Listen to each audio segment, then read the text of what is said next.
Yesterday, when we left the story, our hero was, yesterday we were talking about homeostatic mechanisms. So just to make sure that we're all starting at the same place, reminding you that homeostasis means that the internal environment is in a steady state. There are small fluctuations, but it's all within given set points. So the internal environment is relatively stable, and I say relatively because it depends on what environmental perturbations there are. And the homeostatic mechanisms work to keep the organism at steady state. Now, you may write this down, but for goodness sake, do not commit every word to memory. I knew a teacher who would insist that her students would parrot back word for word her definitions, and I don't do that. I want you to just use this as a way of making it work for you in your brain. So how many of you have got study groups or study buddies set up now? Okay, still not enough. We want 100%. I will settle for nothing less than 100%. So find yourself a study buddy if you haven't already. If you are shy, let me know, and I will connect you. Warren! What? I just wanted to say your name. Oh, I'm sorry. Hi! Hi. See, I'm trying to remember names. David. Yeah, just got you. Okay. Stephanie, where are you, Stephanie? Oh, over there. Okay. So I'm learning names, and by the end of the semester, I hope to have most of them learned, but you can only make that happen by helping me out, like Warren did today in office hours. Thank you. We talked a little bit about negative feedback. Rarely you will see examples of positive feedback. Why do you think that is? Never mind, don't answer it. We will come to it in a couple of minutes after you've had a chance to think about it. We also started talking about error signal, and I showed you this no longer in Vander overhead. This is an old Vander diagram that they decided to get rid of. I don't know why. I think it's a really good diagram. So what happens with negative feedback is you often will not go all the way back to the physiological level you started at, as long as the environmental perturbation persists. And that is, if you remember, to keep the homeostatic mechanisms working so that you will continually be sweating while you're overheated or continually be shivering while you're chilled and that sort of thing. So error signal is a very important response or a factor of our response to prevent the homeostatic mechanisms from shutting off. Because if you go back to your set point, you will shut off your homeostatic mechanisms. So just to remind you of that. Is that a way of conserving energy too? Yeah, it conserves energy, and it reduces wear and tear on the system. It's just a feature. Here is an example of a homeostatic mechanism. This is the reflex for reducing the effect of a really cold environment on the body. Again, we have a little flow chart. This is 1.6 in your book. So your body temperature goes down because the environment is cold. And what happens is that nerve endings sense the change in temperature, and they increase their rate of signals being sent to the central nervous system. This is the central nervous system here. The central nervous system then interprets those inputs and then sends out other messages, one to contract the muscles in a shivering kind of response, which produces waste heat, and we increase the amount of heat being made in the cells. Also to constrict the vessels in the skin to reduce loss of heat through the skin. And together, these two cause a rise in the core temperature, and the rise in the core temperature then this has a negative effect. The body temperature is already low, so it increases the body temperature, which then slows the rate of firing of those nerve endings. And you can see it's like a thermostat. And remember we did this yesterday? It's that sort of an effect. But you won't ever get all the way back up to 37 degrees centigrade if you are still in a cold environment. For instance, let's say you are in the middle of July. Okay, July 4th is coming up. Let's say you're sitting on the marina waiting for the great fireworks show on July 4th. You are wearing a parka and wool pants and wool socks and hiking boots, and you're still cold. You will continue to shiver all night. Well, if you're dumb enough to go in shorts and a tank top, you will really shiver.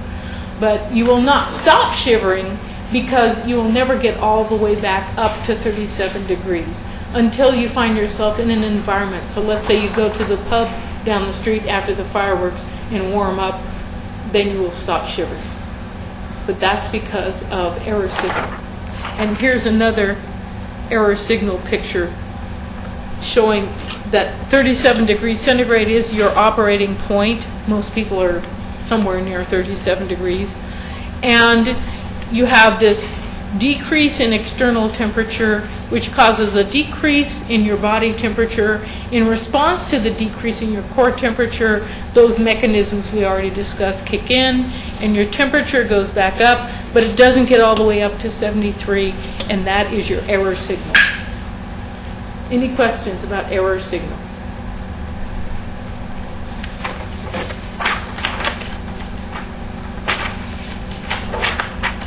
So I mentioned that there was something called positive feedback. You never knew we had positive, I'm just using the absolute. Most people know about negative feedback, but positive feedback is so rare that we seldom see it. Now I'm going to ask that question again. Why is positive feedback so rare compared to negative feedback? Do this. What's this? This goes up, so this goes up. That makes this go down, so this goes down. And this goes up, so this goes up. And that. So this is negative feedback happening for homeostasis. What's positive feedback? This goes up, makes this one go up, which makes this one go up, which makes this one go up, which makes this one go up. Is this homeostasis? No. So why is positive feedback so rare? Because the body wants homeostasis. The body needs the mechanisms to keep the internal environment stable to maintain homeostasis. Right. Thank you, David. There are some events in the human experience, however, that require positive feedback. One is the generation of an action potential. We will talk about that not today, but probably next Wednesday. Well, maybe next Thursday, but soon. We'll talk about the action potential, and that is a positive feedback. Another thing is ovulation. You have a buildup of signals that cause the bursting of the ovum from the ovary. Another one is childbirth. And this is from another book, this is from Silverthorne, showing you the positive feedback loop that leads to childbirth. So what happens when the baby gets big enough, actually they're starting with cervical stretch, but I'll tell you where I want to start, is I'm going to start with the baby, with uterine contractions. Because if a baby gets big enough, that actually causes the uterus to spontaneously contract, which then pushes the baby against the cervix, which causes cervical stretch, which then stimulates oxytocin release from the posterior lobe of the pituitary, and the oxytocin causes the uterine contractions to increase, which then increases the banging of the baby against the cervix, which then increases cervical stretch, and so forth and so on until the baby is born. And only when that baby is born do you have an interruption of this cycle. But as long as that baby's trying to get out, you're going to have positive feedback. Very rare, very, very rare in in natural mechanisms. And the other one is blood clotting, which we'll talk about, I guess, in a couple of weeks. Now, there's another phenomenon called feed forward. This is sort of an anticipation. So, well, here's a good example. When I used to ride my bike 30 or 50 miles a day regularly, I got into the habit of it. All I'd have to do was just sit on the bike, and I noticed that my breathing started getting faster. If I was just sitting on the bike. And that's because the body was saying, oop, we're on the bike. Better start breathing fast because you're going to need to breathe faster for the exercise. Another example, you walk by the bakery. And you see, I know, it's always about food with me, sorry. And you see donuts in the bakery, and your mouth waters. There is no food in your mouth. You have no need for the saliva. But that is a feedback. Your brain is getting signals that there is wonderful, delicious, bad-for-you food available, and then your mouth waters. So feed-forward regulation is anytime your body gets signals that indicate to the experienced individual that something is going to change. And then your body will go into a physiological response to a change that hasn't happened yet in anticipation. Here's another example. You go outside and it's cold. You don't have a coat on. And you start shivering right away. But your core temperature hasn't had a chance to go down yet. So you are shivering to maintain the core temperature even though you're at 37 degrees because your skin receptors are telling your brain it's cold out. And because you're an experienced person, that is, you're not a naive 3-month-old, your body has experienced this before and it does the feed-forward mechanism. Oh, another one. Here's an example in my notes. I like this one. Your heartbeat increases, the heart rate increases at the thought of A, an encounter with a bully just outside the classroom, or fear, you know. So your heart beats faster in anticipation you're going to be running. Or in anticipation of a hot date, just, you know, well, your heart beats faster because all kinds of exciting things might happen.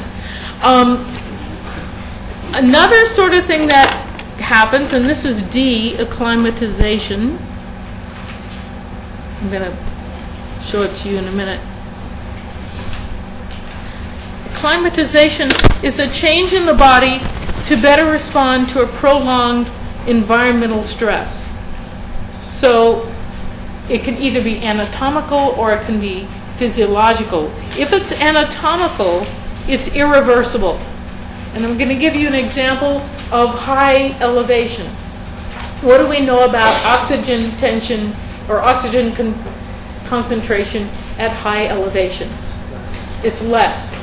So if you are born in the Andes, for instance, or the Alps, or in the Himalayas, and at a very high elevation, and you grow up there, you will have physical, anatomical changes to your body that make it more possible for you to survive in low oxygen.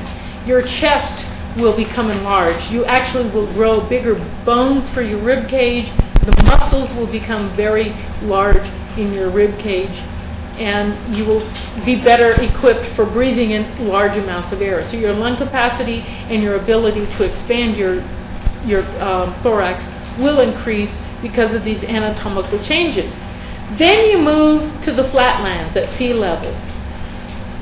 Your barrel chest is not going to go away. You will always have that barrel chest because that was part of your development as you developed, this anatomical change. On the other hand, let's say you go to let's say you go to Tahoe.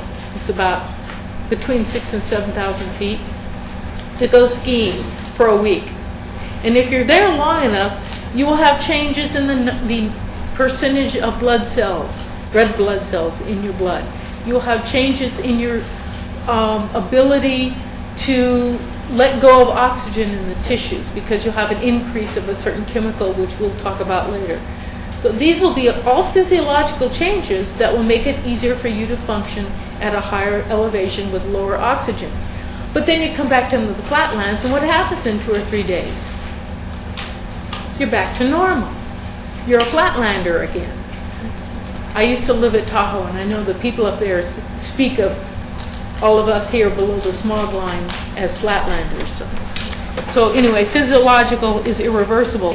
The kinds of changes that we'll be chatting about in response to environment here, acclimatization, will be of the physiological variety, simply because it isn't anatomy, and I assume you've already taken anatomy. Okay, so that I wrote that down to make your notes complete. Now there's something else that we have in place to help us maintain homeostasis, and that is biological rhythm.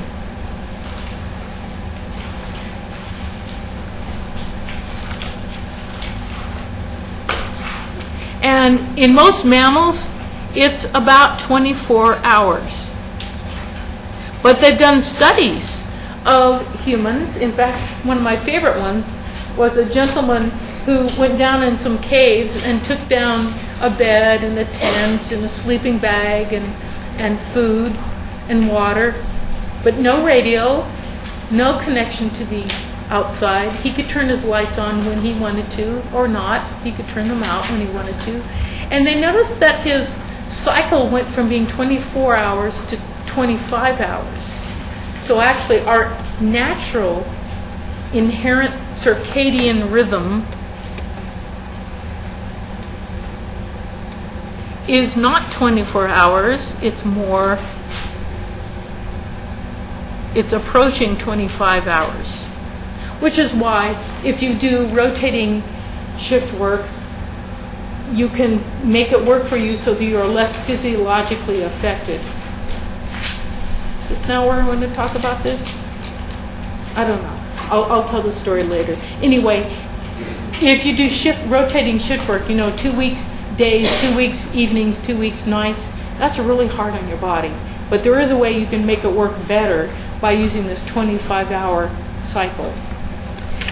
And this is another study they did on circadian rhythms. This is 1.8 in your book. And what they did is they put people in a room with lights on and off for certain times, and then tested their levels for amount of potassium being secreted or excreted by the kidneys, the levels of cortisol growth hormone in the blood, and the body temperature, the core body temperature. And you notice that when the lights were out, the temperature went down to almost 36 degrees centigrade. You also notice that growth hormone tended to have spikes in the dark phases. They actually went ahead and had they let the people turn the lights on and off themselves, and found out that they were approaching a 25-hour day, and found that these levels were consistent with the night and day as opposed to some internal clock. So we do have an internal clock, but it's influenced by light, yes. Do you know why it's longer than the normal day? Because supposedly the days are getting longer as time goes on. Scott asked why it's longer than a normal day since the days are supposedly getting longer. I don't know about that. I have no idea why. It's a very weird thing, because most of us are entrained to a 24-hour day because we have clocks.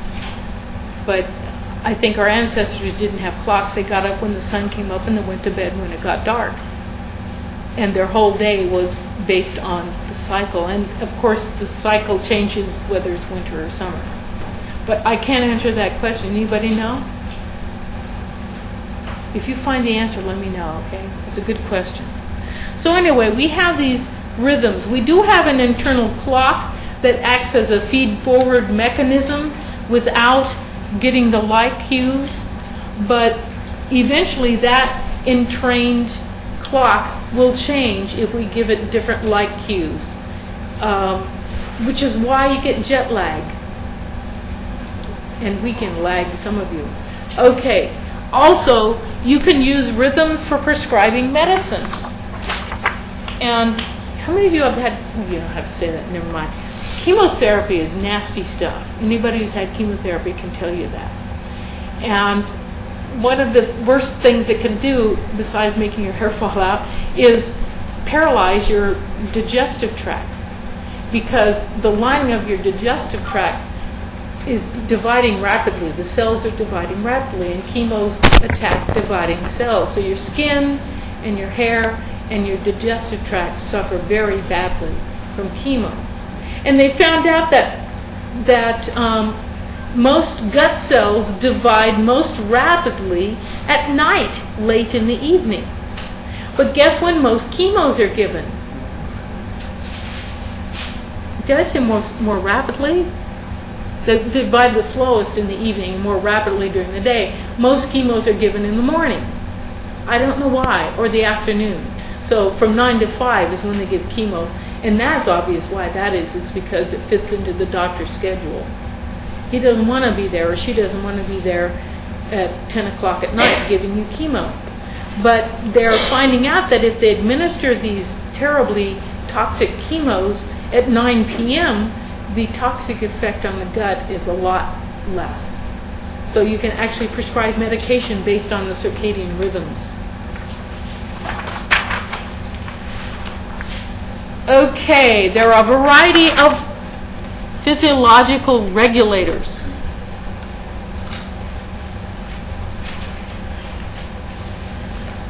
That maintain homeostasis. That's an I.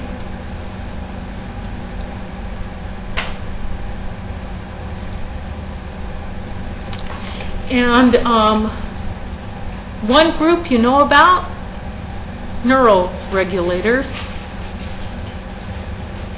And the thing about neural regulation is it's fast, it's brief, it's over quickly, it can act more specifically,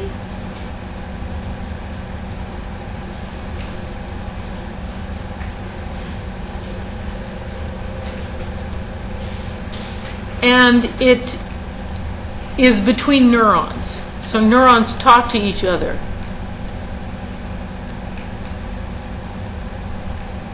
Or between neurons and effector organs.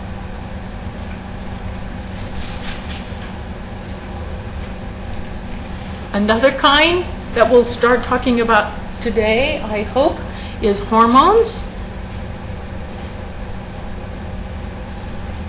Hormones travel by the blood.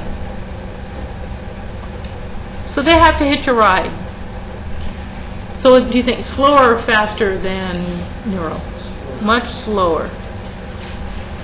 But the nice thing about hormone regulators is that they can be sustained. They last longer. Also, because they're sent via the blood, they're sent everywhere. So every cell that has a receptor to that hormone gets the message. So it's more general.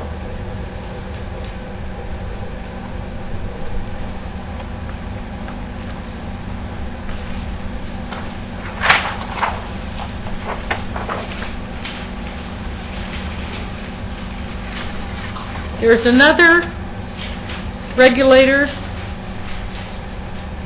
that is lumped together.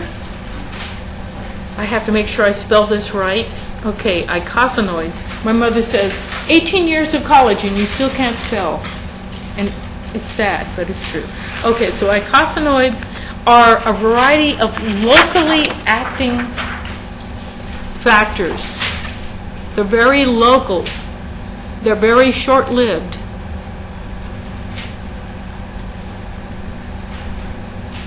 And they include items like prostaglandins,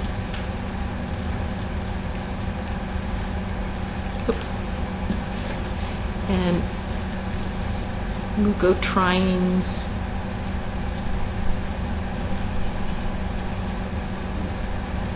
prostacyclins.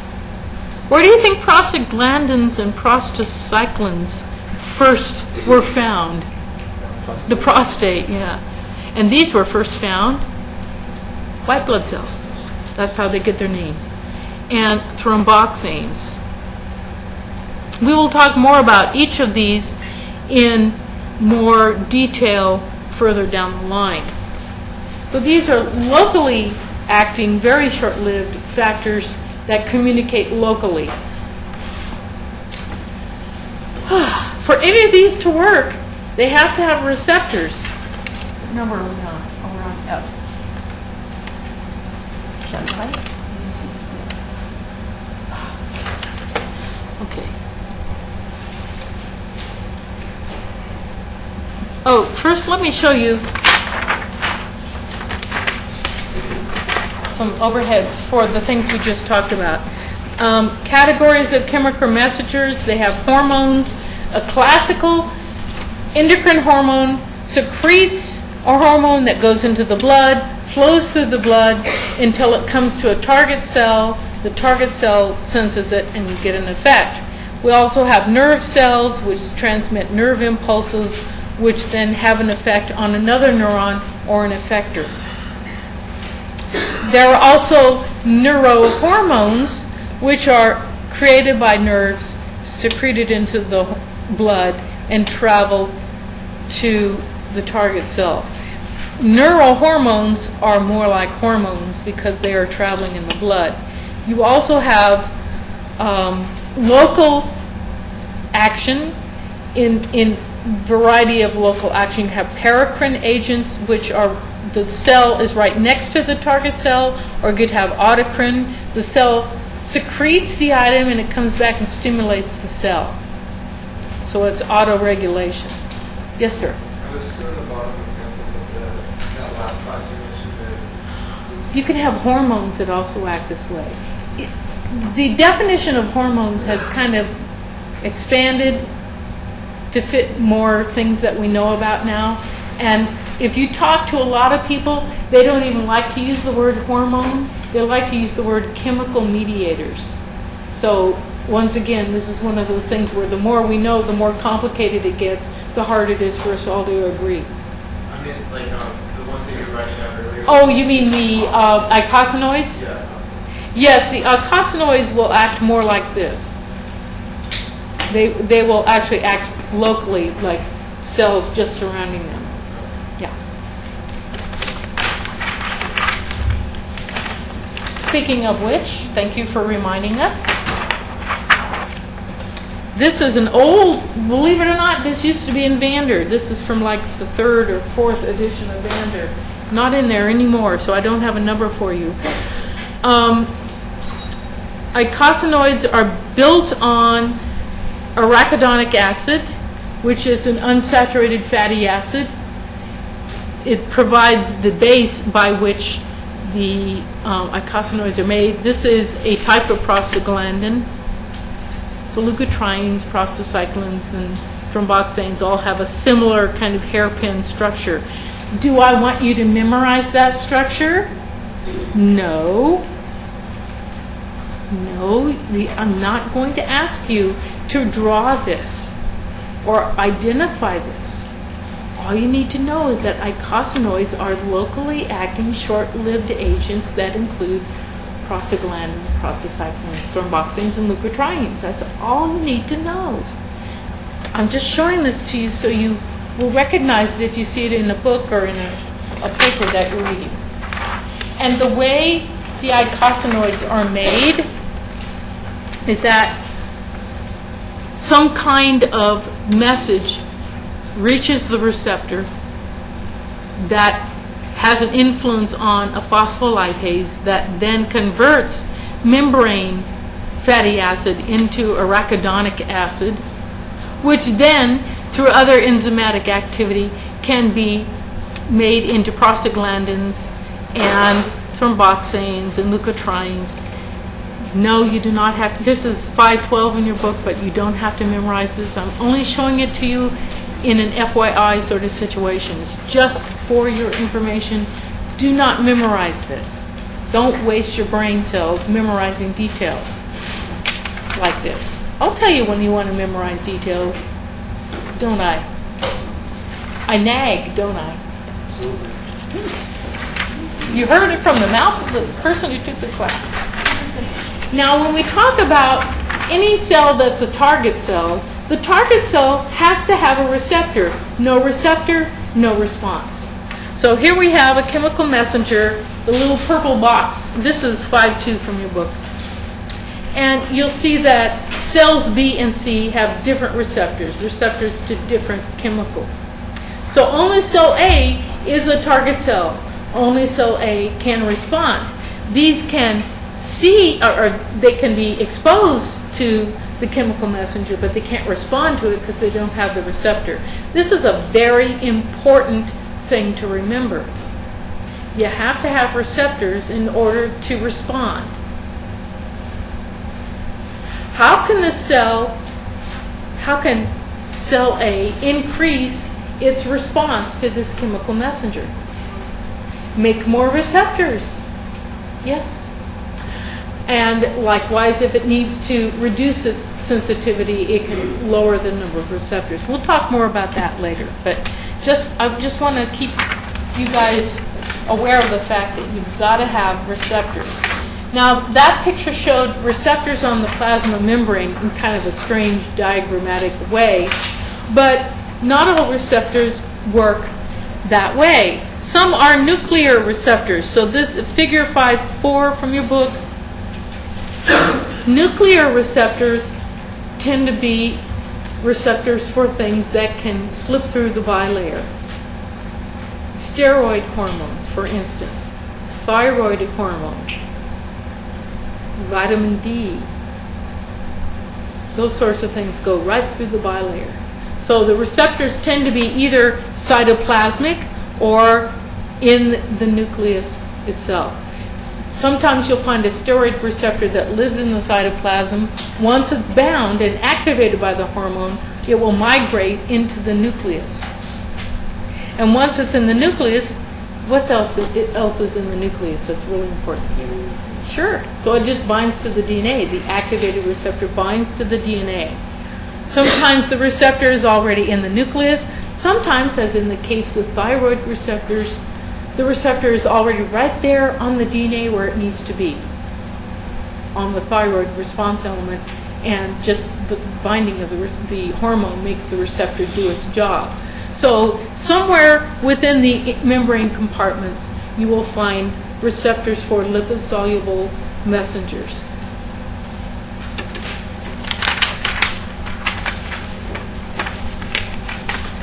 The ones that live on the surface of the cell come in several types. And these are from your book. Is that it? Yeah, okay. The first type I wanted to talk about is a receptor that has an ion channel that's connected to it. And we have another name for a receptor that has an ion channel that opens and closes in response to binding of its messenger. We call it a ligand-gated channel. There you go, David. So it's a ligand-gated channel. I'm just going to sort of write that down for you. This is going to crop up a lot. You'll hear this phrase over and over again. So it's a kind of receptor that's a ligand-gated channel. So what happens is the messenger binds, it changes the conformation of the protein that makes up the receptor, causing the ion channel to open and admit ions or let ions out, depending on which ion receptor it is. So in the example that they're using here, it's a calcium ion channel, isn't it? Not necessarily. It's allowing in calcium, but it could also be letting in sodiums to change the potential of the membrane. So this is a ligand-gated channel. That is one kind of receptor.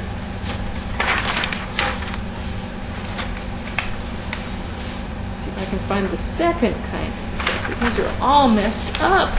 This is it.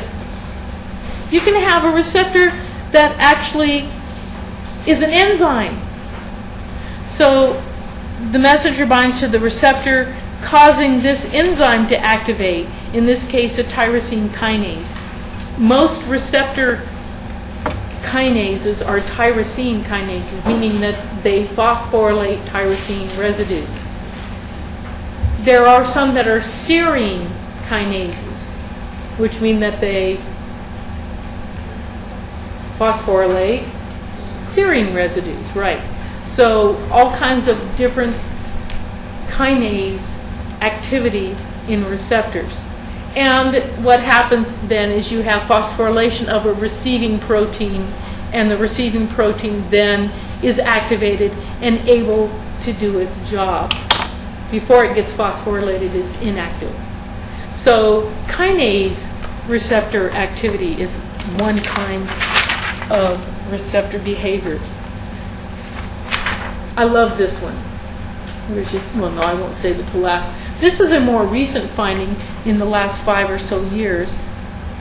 And actually, JAK kinase is redundant. It's sort of like saying pizza pie or PIN number, because PIN is personal identification number. So when you say PIN number, it's personal identification number. And supposedly, JAK kinase stands for just another kinase. So what that says right there is just another kinase. You know, researchers do have a sense of humor. And sometimes they have very unimaginative names for their findings. But the people who discovered this, I love the name for it. Anyway, JAK kinase. And the way that works is it will phosphorylate a number of different kinds of proteins, causing those proteins to be activated. Just another kinase. Okay, and then the last one of these 4 is something called a G protein connected or involved receptor. What happens is the first messenger binds the receptor, changing the protein shape. Oh, what is that? What kind of a change is that? What kind of regulation is that? We talked about 2 kinds yesterday. Allosteric, right. And when that kinase phosphorylated the protein to activate it, that was covalent, right. Okay, so in the case of G proteins, the receptor changes and modifies the relationship of subunits in the G protein and activates the alpha subunit of the G protein, which then activates a protein, some kind of protein. Either it opens a channel or it activates an enzyme, any number of changes. And we'll be talking a lot about G protein involved receptors because of the very, very common way of signal transduction. By the way, this is something that we call signal transduction. And it's very important when you're looking at aqueous solutions that have messenger property, hormones or factors that are polar and can't get through the membrane, can just bind to this extracellular piece of the receptor, and the receptor can transduce the signal.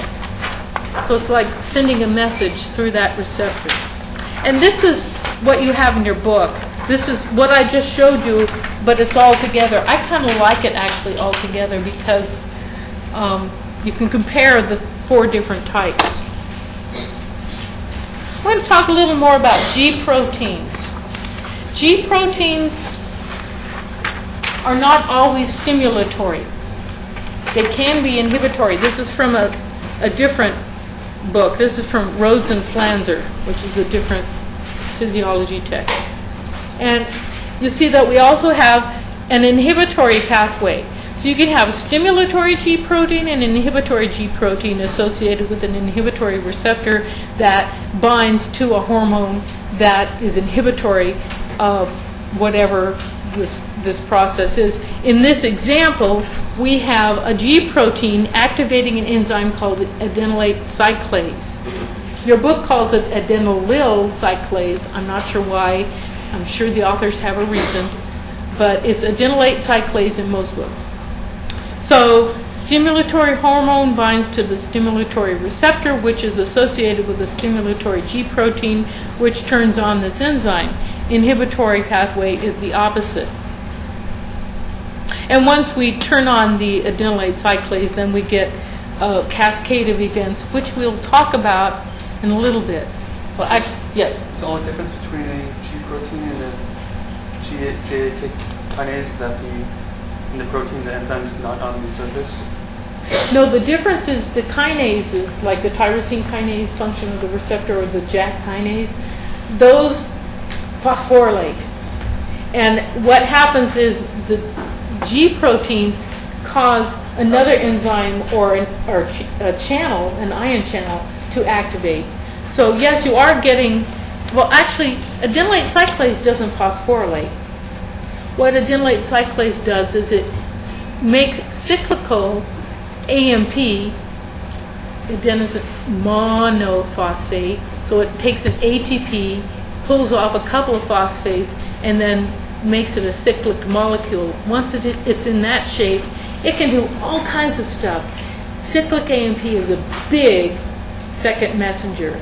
It's huge. It's really, really important as a second messenger. And you'll know what I mean by second messenger in just a little bit. Oh, and this is from your book. This is showing the process by which cyclic AMP is activated. And the reason I'm showing you this, I showed you the other one, is because it had the inhibitory feature. So this doesn't show that you can also inhibit adenylate cyclase, or as they call it, adenylyl cyclase. So our first messenger is the hormone or factor binding to the receptor, changing so that it modifies the relationship between the subunits of the G protein. The G protein alpha subunit then activates the enzyme, which then causes cyclic AMP to be produced. Cyclic AMP then activates cyclic AMP dependent kinases. And those kinases then cause all these phosphorylations to occur. So it's kind of like a Rube Goldberg situation. How many of you know what I'm talking about? Wow, you guys know about Rube Goldberg? That's wonderful. That was before my time. Actually, no, I remember as a small child seeing Rube Goldberg cartoons in the newspaper. Let me show you what I'm talking about so you all know who Rube Goldberg was. Rube Goldberg did these silly, bizarro, involved inventions to do a simple task, like opening an umbrella. So, I mean, you could just open the umbrella, right? So what this guy, he's wearing this umbrella, and he has this thing coming out here. There's a sponge. If it rains, the sponge gets wet, it swells up, it pushes this up, which causes the thumb on this fake hand to go down and light the lighter. Some of this is really old technology. Light the lighter, which then lights the candle, which then heats up the water in the teapot, which then comes out as steam, blows the whistle, causes the monkey to jump on the trapeze, thus causing this knife to break this line holding this helium balloon down. The helium balloon goes up, opens the door, lets out the doves. Each dove is attached to a part of the umbrella, and it opens. A lot of human physiological systems are just as silly as this. And trust me on this. I want to show you another Rube Goldberg because I think they're fun. I can show you these all day. This is a self-operating napkin. So this dude is eating soup, and when his hand comes up to bring the soup up to his mouth, it causes this lever to go down, which pushes up a cracker. The parrot goes through the cracker, just upsetting the balance of this lever so that water goes in the bucket, causing it to get heavier. It goes down, and it opens this device, which is another kind of lighter, which lights the rocket, which goes off, and as it goes off, it cuts this line, and it causes this pendulum to go back and forth because it's attached to a clock that has a pendulum. And then the napkin that's attached wipes the gentleman's mouth. Isn't that funny?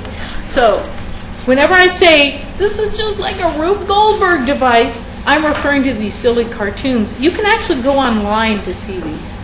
I got these out of a book, but they're online too, if you're interested. Problem is they can only work once. Well, yeah, they were just silly.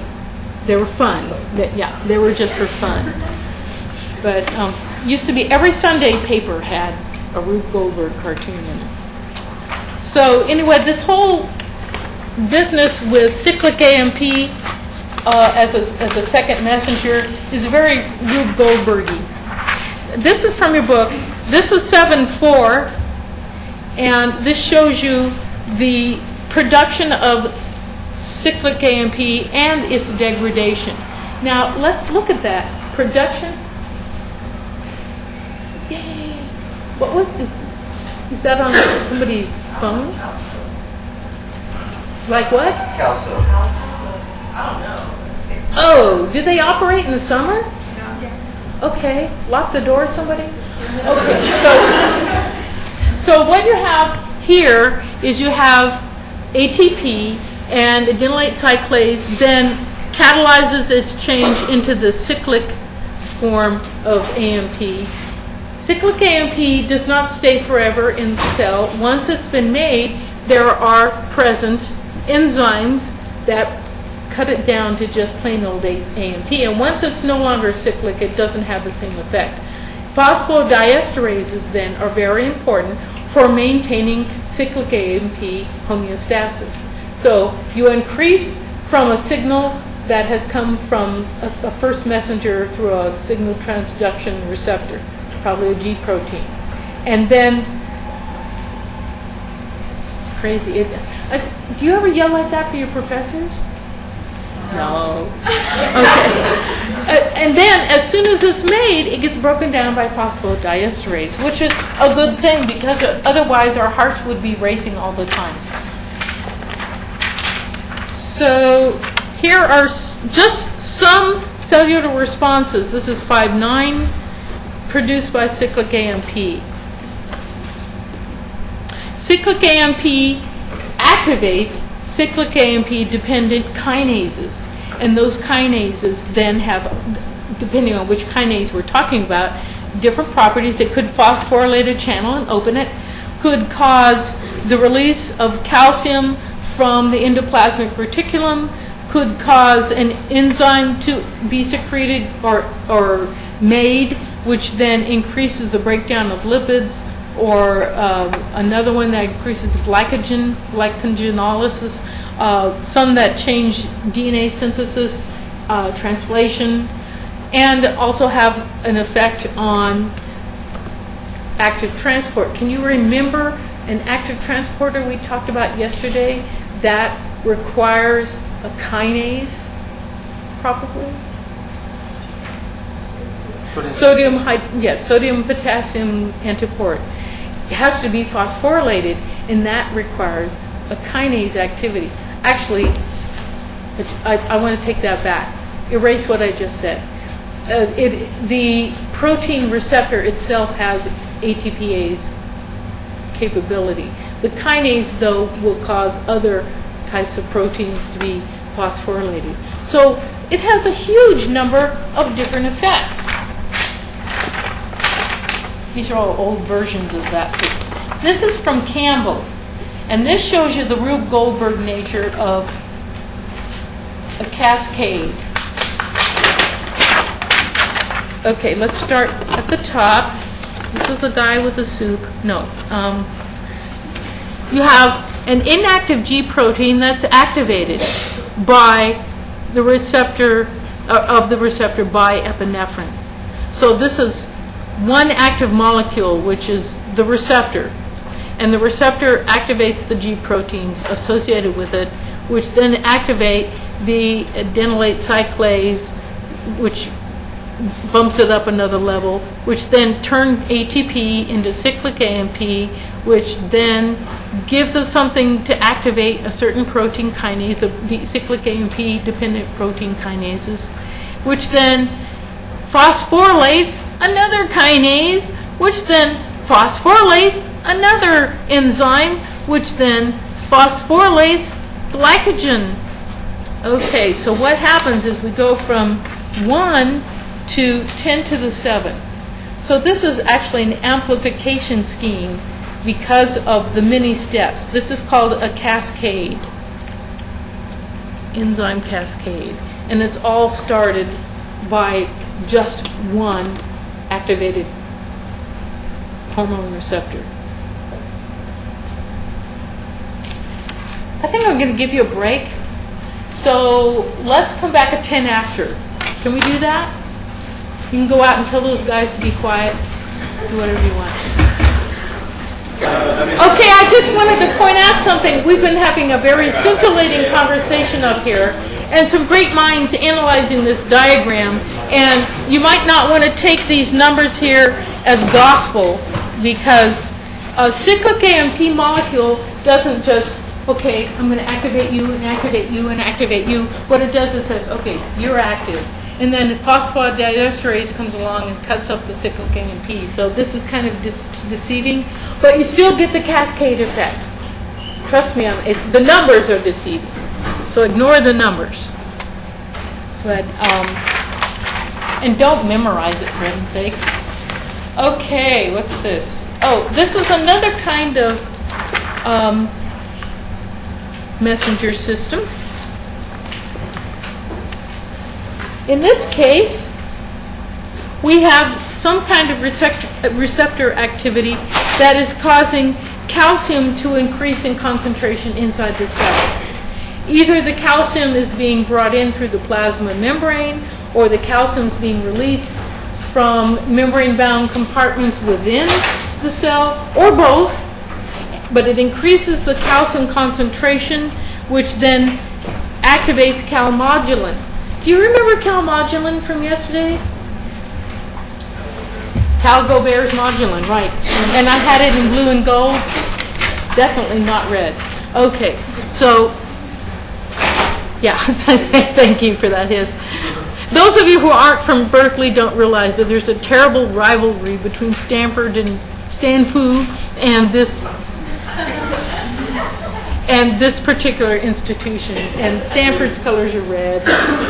Okay, so anyway, calmodulin, I want to make this very clear.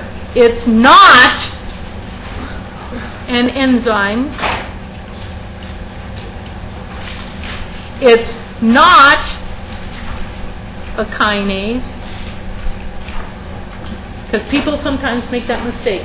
All it is a regulatory protein that changes allosterically when it is bound by calcium. And if you remember, calmodulin had 4 calcium binding sites.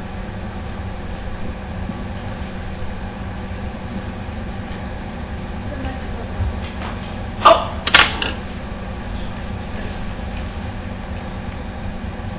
Can you hear me now? That's another commercial. Okay, so 4 binding sites, and your calmodulin will be bound in 3 of those sites at regular, relatively low calcium concentrations within the cell.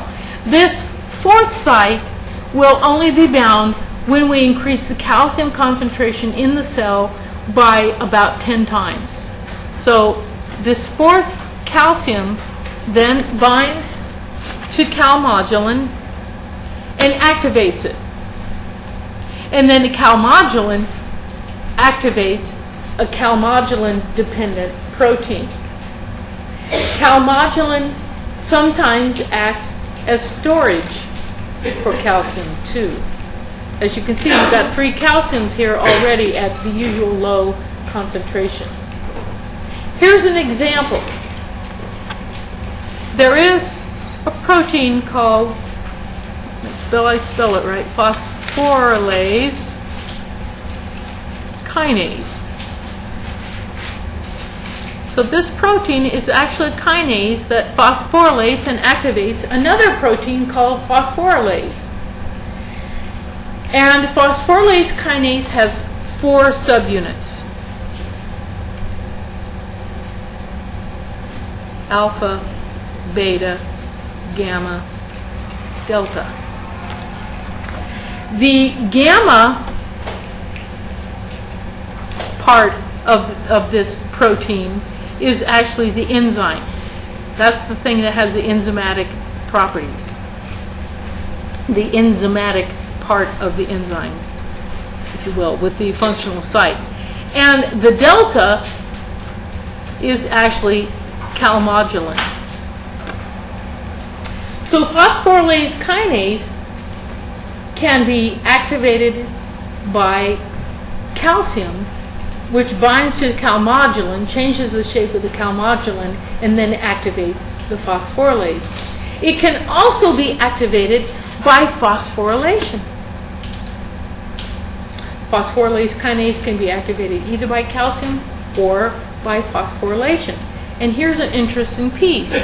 Phosphorylation of this protein causes the kinase to have a greater affinity for calcium than when it's unphosphorylated. So if we phosphorylate this enzyme, and it will have a greater affinity in its calmodulin subunit for calcium, the calcium binds, and then that means we've got a really strong stimulus for this kinase to do its job. I think it's pretty exciting stuff. It's all on a molecular level, which I swore as a zoologist I would never be interested in, and I've just absolutely been captivated by it. It's really fascinating stuff. So there's that. Oh, let me just write down here. There's one other system. So we've looked at calcium as a second messenger through calmodulin, and we're going to be looking at something called the PIP system. Anybody know what PIP stands for? Phosphatidyl inositol. Okay. All right. Phosphatidyl inositol bisphosphate. You don't have to remember that. It's in your book, but you don't have to remember it. So this is from, again, Rhodes and Flanzer. I like this diagram because I think it tells you exactly what's happening. You have a diagram of this same phenomenon, but I don't think it's as helpful. But I'm going to show you that one too. So what happens is you have a hormone or some other messenger bind to the extracellular portion of a receptor, which is associated with our old buddy, the G protein. The G protein then activates the enzyme phospholipase C. Phospholipase C converts this fatty acid into two subcomponents, inositol trisphosphate and diacylglycerate. Diacylglycerate then has a positive effect. It activates C kinase, which has a whole bunch of different cellular effects. Don't you hate it when they do that? But the reason it's just generic cellular effects is because there are many different responses to this kinase. Also, the inositol trisphosphate stimulates the release of calcium from the endoplasmic reticulum, then causing a variety of different responses to the increase of calcium in the cell. Not always due to calmodulin, sometimes due to calmodulin. There are other calcium-binding proteins that we'll talk about a little bit. So this is the PIP method. When I took an undergraduate course in endocrinology, we spent about a week on the PIP method. So we're going to spend about 2 minutes on it right now. Because this is a survey course. You know, it's funny when you read those reviews from the students at the end of the semester, after the grades are in, and some people say, oh, too much detail, and other people say, not enough detail. And you can't please everybody, but the fact of the matter is, folks, this is a survey course. I wish it were 32 weeks long. I really wish that we could spend more time chatting about these things, but the fact of the matter is you only got 8 weeks, so we have to do the Reader's Digest condensed version. Okay, so the mechanism by which you can stimulate with an extracellular factor or first messenger, it attaches itself to the receptor, changing the receptor shape, which then changes the association of subunits in the G protein. Looking familiar? You've seen this before, right? But in this case, the enzyme that's being activated is phospholipase C, which then converts PIP2 into IP3 and DAG. IP3 then tells the endoplasmic reticulum to release calcium stored in it, which then causes a number of calcium-caused changes in the cell, depending on which calcium-dependent proteins are in the cell.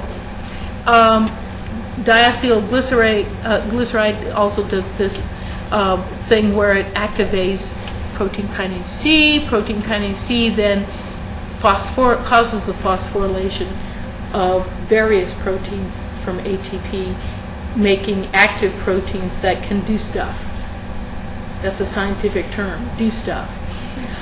Okay, so this is kind of a nice summary of the PIP2 system. Now, I've been chatting a bit about second messengers. So let me give you, this is a very funky slide. This is left over from an ancient version of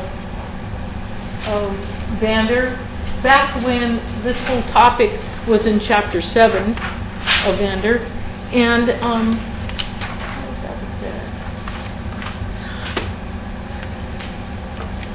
this tells us about all the second messengers. You will have an additional entry, which I've written in on this one. So cyclic AMP is a biggie. It's a big, important second messenger. Second messengers transduce the message from plasma membrane receptors to the cytoplasm. So it activates cyclic AMP-dependent kinases. Cyclic GMP is much less common. It's almost always cyclic AMP. But there is at least one instance that you will be exposed to in this brief course where cyclic GMP is the second messenger. Diacylglycerol is part of the PIP2 thing I just told you about, and which I just put the picture down on, and that is the item that makes protein kinase C do its job, which is to catalyze the phosphorylation of many different proteins. Inositol trisphosphate is the other component of PIP2, which instigates the release of calcium from membrane-bound compartments, in this case the endoplasmic reticulum. Calcium ion itself is a second messenger, and it has a number of effects. It affects calmodulin and other calcium-dependent proteins, one of which we will discuss in detail when we talk about muscles. Another thought is that eicosanoids from arachidonic acid sometimes act as second messengers, as I showed you in that one slide where we talked about the production of leukotrienes and prostaglandins and such from arachidonic acid. And those usually have paracrine or autocrine effects. One example is they are used in smooth muscle relaxation. By the way, prostaglandins are involved in pain. So when you take aspirin, what you're doing is interfering with the production of prostaglandins. Ooh, a lot of coffee. Is it tension? Stand up. Some of you didn't go out for a break. I didn't get a break. I never get a break. But those of you who didn't stand up need to get the blood from your butt back up to your brain. So everybody stand up. Stand up. I recommend doing, you don't have to do that here. If you have a laptop that is inconvenient to get up, you don't have to. Ausstehen Sie bitte.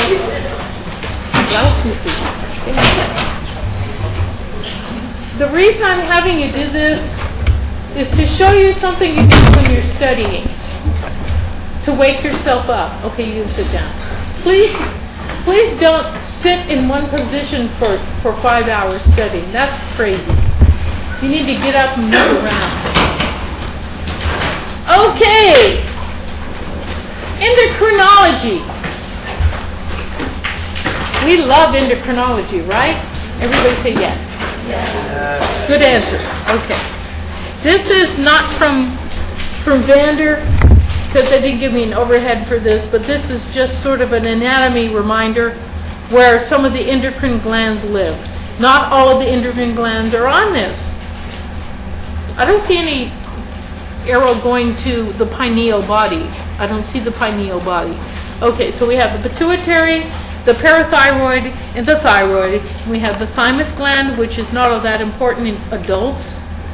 So most of you would, if we were to look for your thymus gland, would find that it had shrunk in size and it wasn't really all that important. Adrenal glands, which live on top of the kidneys. Adrenal means to kidney in Latin. They're also sometimes called, well, the product of the adrenals is sometimes called adrenaline. If you're from the other side of the pond, I think it's called, what is it called in France? Adrenaline.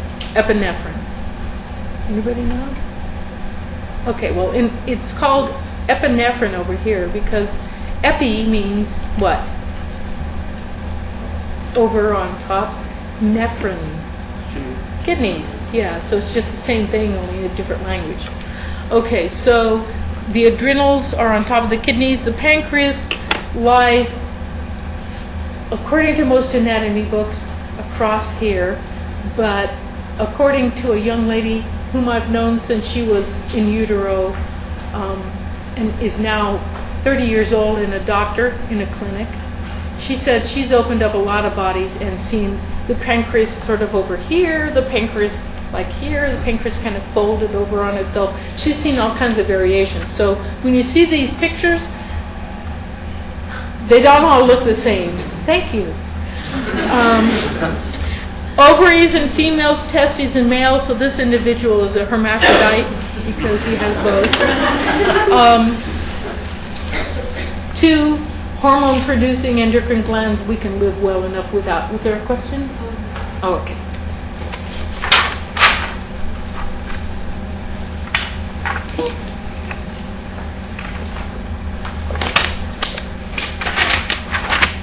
The classical definition of an endocrine gland is a gland that has no duct in it, no DUCT, and it secretes into the interstitial fluid, and then those hormones are picked up by the blood.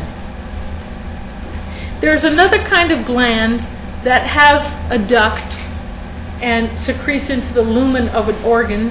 That's called an exocrine gland.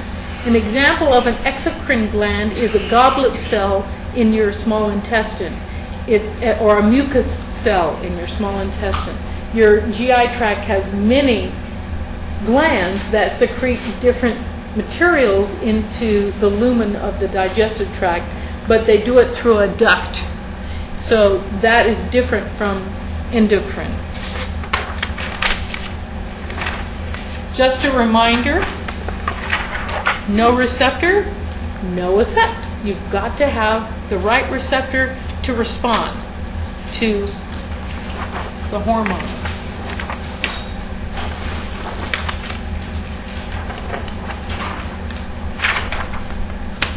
Before I do that, I want to write you a note. So,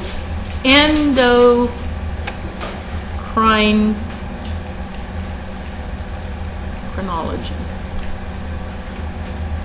Endo means what? Inside. Good. A lot of Greek scholars here. And crin comes from crinine. I'm not pronouncing it right, but it equals what?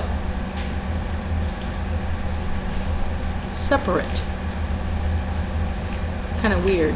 And then ology, the study of. So it's the study of hormones and receptors. The hormone from the Greek word hormaion, which means to arouse, because hormones cause cells to become active and do things. So this is where we get the word hormone. So endocrine hormones inside in a tissue separate from the tissue that's receiving the message in the classical definition of endocrine hormone. Now, there are examples of hormones that go very near or even auto-stimulate the cell, which wouldn't fit this particular old-fashioned definition. So we've got a refined modern version. Hormone is a chemical messenger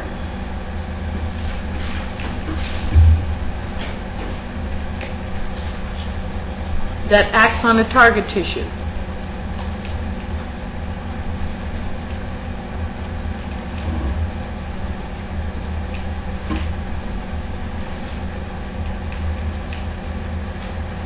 And the messenger is secreted by a gland, acts on a tissue that has hormone receptors for it. So the classical version of this is endocrine.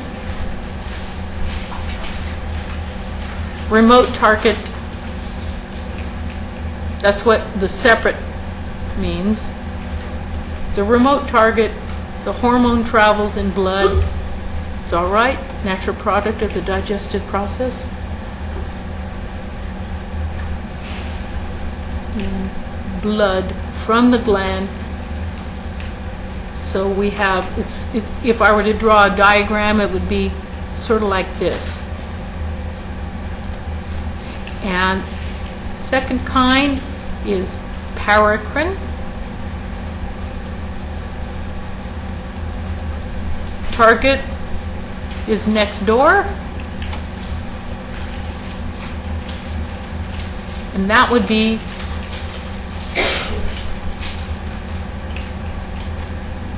where the cells are right next to each other and we have response from a neighboring cell. And we have autocrine, in which case the target is self, and that only requires one cell, so it secretes it, and then it stimulates itself. And then we have a fourth one, which I don't know if your book even mentions. I've read about this one, so I'm giving it to you in case you encounter it. Intracrine. Where do you suppose the receptor is for intracrine response? It's inside the cell that secretes the material that stimulates the receptor. So that would look more like, here's the secretion, and it goes back and it stays within the cell. Pretty weird. And then I have a nice little picture from, sorry, it's upside down, from Silverthorne again. And it's just showing local and nearby cell-to-cell communication. Oh, looky, we talked about these yesterday, gap junctions. So you actually have communication through these tunnels between the cells. Then you have contact-dependent signals that require interaction between the molecules that are attached to the membranes of the two cells. This is not a hormone interaction. This is more what you get when you have immune cells displaying things to each other. So we will talk in more detail about that. But this is what autocrine signals look like, where you have the secretion of the hormone. It binds to the receptor right on the cell that secreted the hormone and stimulates the cell. And then we have paracrine, where you have nearby cells also stimulated. But it doesn't have to go in the blood, it just sits in the interstitial fluid and moves by diffusion to the neighboring cells.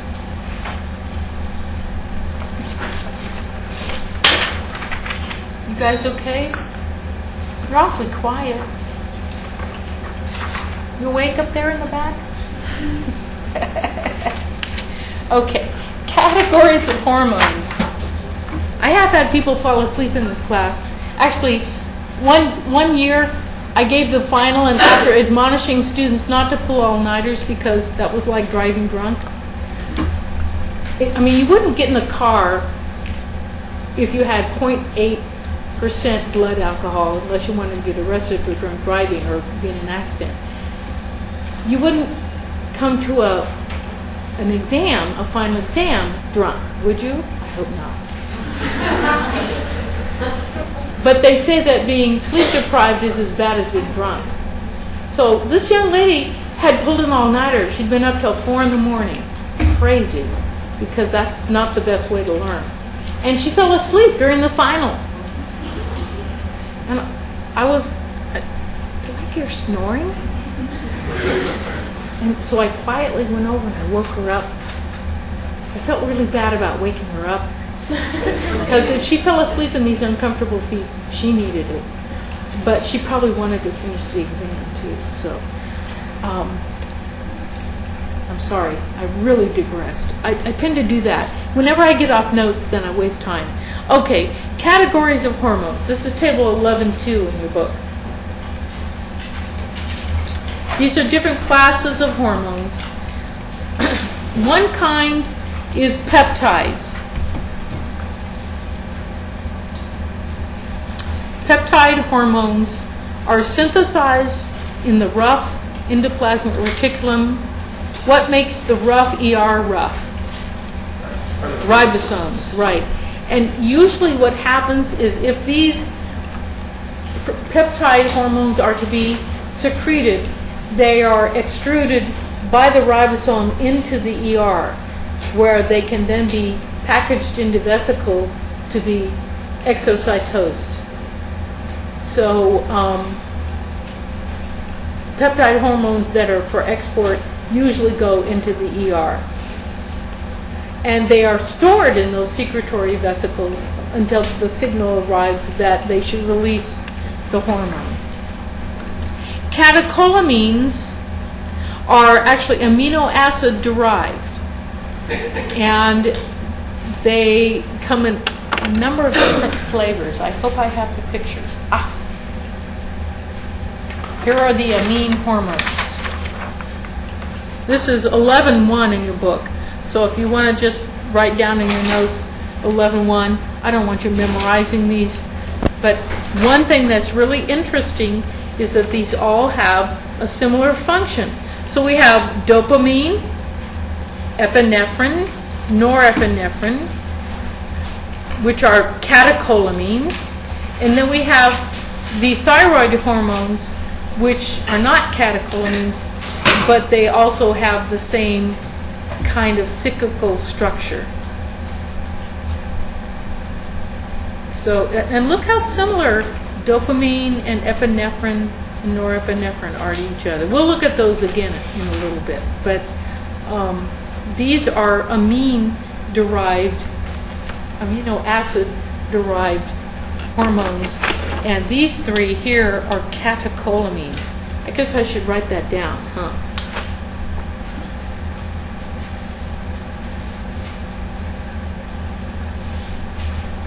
I don't even know if I spelled it right. Does it have an E, or I think it has an E in it. Catecholamines. And the neat thing about catecholamines is they're very simple to make, and it's not that hard to convert one catecholamine into another. There are enzymes to do that. So hormones in the protein form or derived from amino acids, the catecholamines. And they tend to float free in the plasma. Not all peptide hormones do. Growth hormone, for instance, is a peptide hormone, but it has a binding protein that goes with it through the blood. And we'll talk about why that is in a little bit. But the receptors for the peptide hormones and catecholamines live on the cell membrane.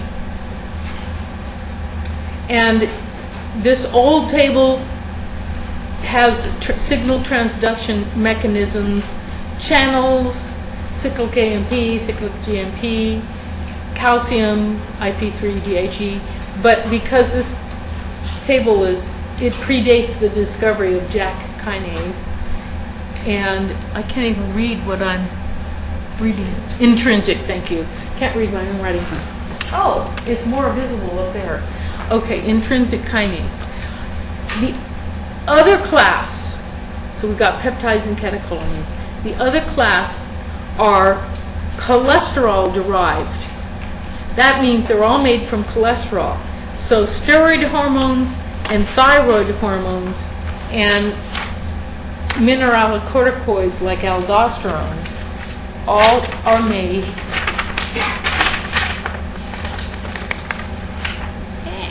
Where is it? Oh, darn, it's further along. I've gone too far ahead of myself. Let me finish talking about the protein hormones, because I think it's really important that you understand Gesundheit, how they're made. So the protein hormones are made on the rough ER, and then the hormones inside the ER are changed. They're processed. There are enzymes inside the endoplasmic reticulum that modify these hormones. Then the finished hormones bud off into vesicles that move to the Golgi. When I was taking biology as a freshman, they didn't know what the Golgi was for. That shows you how old and decrepit I am. But now we know that the Golgi is very important for post-translational packaging and processing, because there are other enzymes in the Golgi that further process these hormones. Then the finished hormones get transferred to the other side of the Golgi through exocytosis and endocytosis type movement and create secretory vesicles that then congregate near the plasma membrane. And when there is a signal to release the hormone, then we have exocytosis of the contents of those secretory vesicles into the interstitial fluid. So this is, I think your book has this as 11-2. This is a little more detailed picture from Silverthorne, where we have the ribosomes. This green thing here is actually the messenger RNA, and then we have the pre-pro hormone. What I mean by pre-pro is that the hormone sometimes, a peptide hormone sometimes is made with a signal at the beginning of it, and then in a pre-form, so that you cut off the signal and you have to cut off the extra bits. Sometimes the hormone has extra bits just to get the hormone through the ER membrane. We'll talk a little more about that in detail. So the signal is cleaved in the ER, and then the prohormone, or maybe close to a finished hormone, will be butted off, go to the Golgi, and be processed in the Golgi. And some of the things that happen in the Golgi are the parts are cleaved off. Maybe the hormone is going to be decorated with sugars, usually mannose, glycosylated, and then packaged into secretory vesicles. So this is very similar to 11-1. I just set the number 11-2. So I wanted to show you because it has a little more detail. And here's another picture from your book. This is 325, and this shows a generic version of protein production. We have the mRNA, the signal sequence, and then the protein being extruded into the ER and then taken to the Golgi, where it's packaged into vesicles for excretion or secretion from the cell. So just so you know that picture exists in the third chapter.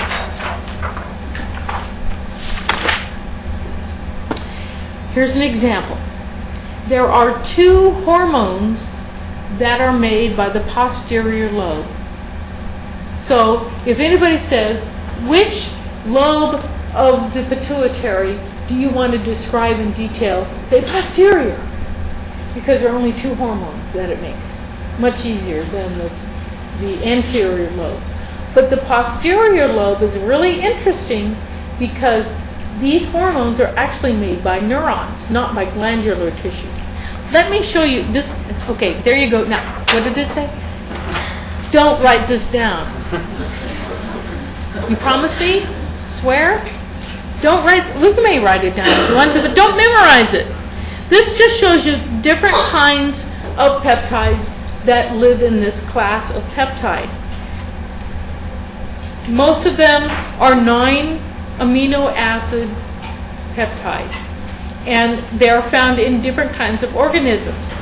So here we have oxytocin. We already mentioned briefly oxytocin. Human oxytocin is cis-ter-ili-glin with an amino group attached to it, ASN cis-pro-lu-gly with an amino attached to it. This is oxytocin. Vasopressin, human vasopressin is very much like this mammalian vasopressin, except that the GLN residue has an NH2 attachment to it. Hippopotamus and pig vasopressin has a lysine instead of this arginine. Just so they're very similar but different. But look at how short these are. They're way too short to get through the ER bilayer completely into the lumen of the ER. So they tend to be secreted as in rented lips in precursor forms.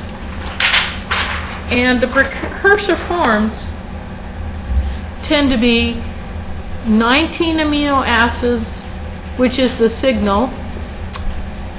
Don't memorize this either. You may write it down, but don't memorize. Then we've got our 9 amino acid hormone. Then we have a linking amino acid. And then we have 95 amino acids, which have the name neurophysin. Cool. And then 1 amino acid, and then 49 more amino acids. And that's a kind of a glycopeptide.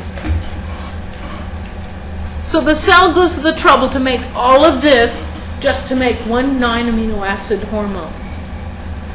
So there are several that are like that. What happens is the signal is cleaved off in the ER, and other enzymes will then cut off this glycopeptide and cut the neurophysin. The reason it has this name is because they thought at one point maybe this orphan fragment has a purpose.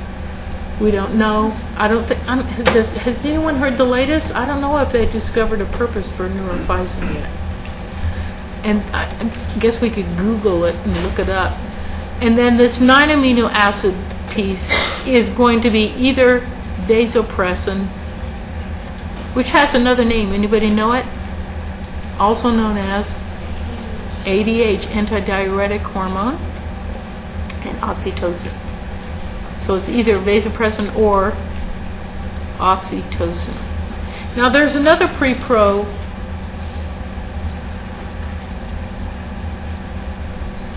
Actually, maybe I should show you the slide that has the pre-pro philosophy on it. It's from your book. This is 323, and it shows how a protein may be produced not in one piece, but as part of a group of pieces. So what happens is once you get into the ER, you have enzymes that cut this protein at certain places. So we end up with 3 different proteins from one extrusion into the ER. And preopiomelanocortin is a really good example of that. Because we don't want to go around saying preopiomelanocortin and getting our lips wrapped around our teeth, we call it POMC, P-O-M-C. And POMC has, don't memorize this, has all these bits in it that can be differentially cleaved into different things. So it has a signal at the front, and then it has these various fragments. And depending on which way it gets cut, you get different kinds of hormones. So here we see we get alpha melanocyte stimulating hormone and something called CLIP if you cut this one in half. And you get ACTH, which is a very important hormone that stimulates the adrenal cortex, if you don't cut it. This can produce different substances, including enkephalins and beta endorphins, also very important. So the interesting thing is that ACTH increases the production of cortisol in response to stress. This product, endorphin, binds to opiate receptors in the body to reduce stress, to make the organism calm.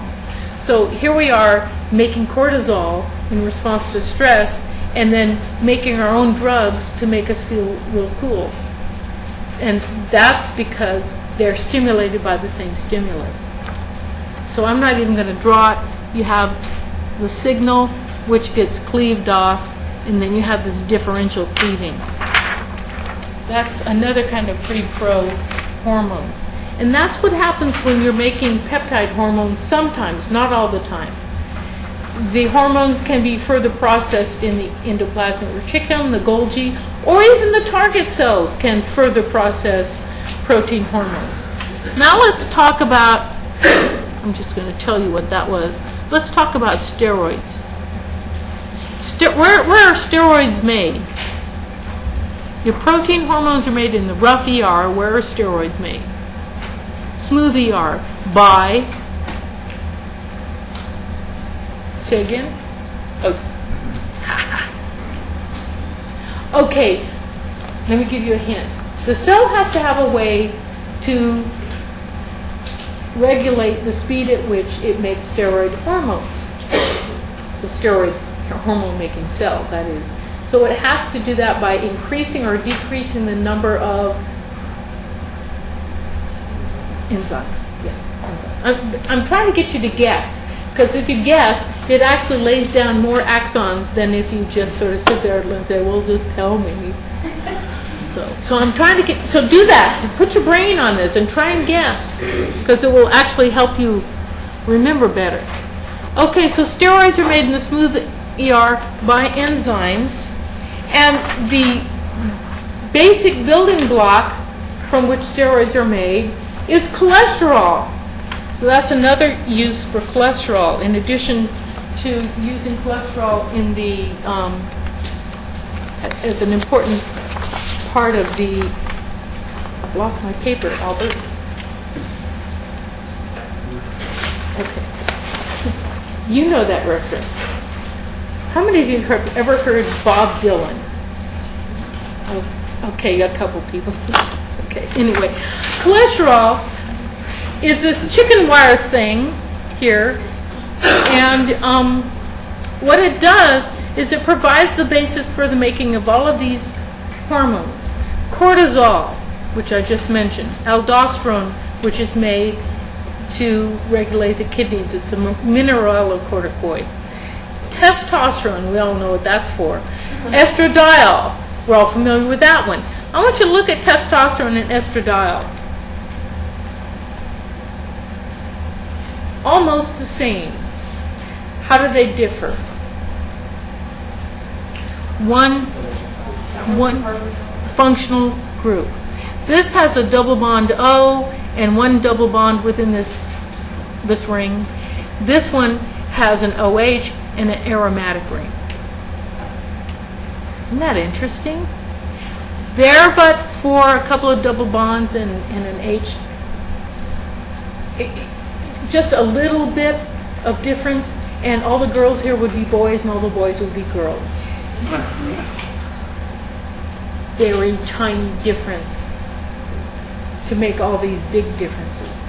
So I'm pointing that out to show you we're not all that different from each other. In fact, 99.9% of the genes between a tall blonde guy and a short dark female is the same. Only 0.1% or 0.1% of the DNA between those two people is going to be different, significantly different. We're all the same. So anyway, I think that's interesting. This chicken wire shape is what gives steroids their greasy properties, so they can slip right through the bilayer because they have these aromatic structures. You guys are looking tired. Go home. Have a good weekend. By the way, you have a 5-day week. No, yeah, 5-day weekend, don't you? Friday, Saturday, Sunday, Monday, Tuesday. Yeah. Have a nice July 4th. No class on Tuesday.